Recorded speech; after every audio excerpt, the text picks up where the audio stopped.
Hello everyone to another Warhammer Underworlds battle report, and I managed to get outside to do a game during our casual weekly meetups. Now, due to having to go back on time to get to my night shift, I can only manage a single game, but it did give me the opportunity for a first tryout of my Blazing Assault with Emberstone Sentinels build for Myari's Purifiers. Facing me was Peter with Borgit's Beastgrabbaz and the build of Rack and Ruin combined with Pillage and Plunder, and he opted to make Bahanar the trophy. I got to pick the board and deployed my warband all to one side. Peter was countering, his leader ending up in striking range of my hitters, so that was nice, and his troll as such forced to be set far away on the outfield. What was more was that I had Supremacy in my opening hand, and as I knew he would be delving for first and foremost, that seemed actually really scoreable in round 1 as I looked at the deployed warbands.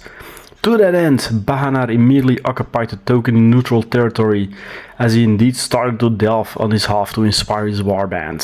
Snags was the first to fall to an attack of Myari, after escaping some arrows from Sanela, and by now I somehow relatively easily saw how the Purifiers actually inspire, with their 1 dice defense or 2 dice attacks in general, and you just need to roll successes, so that's pretty solid mechanic. I duly scored Supremacy and took an early 5-2 lead as a result. For the second round I still had Strike the Head in hand, and it was time to try and assassinate his leader.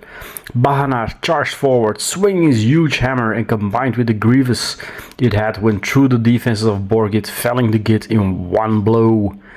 Rick and Sham sneaked onto the objective to prevent me from getting it, but Eileen moved up swiftly and dispatched the cloaked fellows with her blades. This left him with only Ugluk, whom I had been ignoring, and Drake, while I still had a full and healthy band of elves. The Troggot charged in, but Bahanar withstood the pummeling for now, yet was gravely wounded in the brutal assault. But as I kept scoring systematically, it stood 14-6 at the end of the second round, and all I had to do was consolidate and not worry too much about killing the opponent. Ugluk kept battering Bahanar, as for the third round in a row Peter had the initiative, and the elf fell to the savage assault.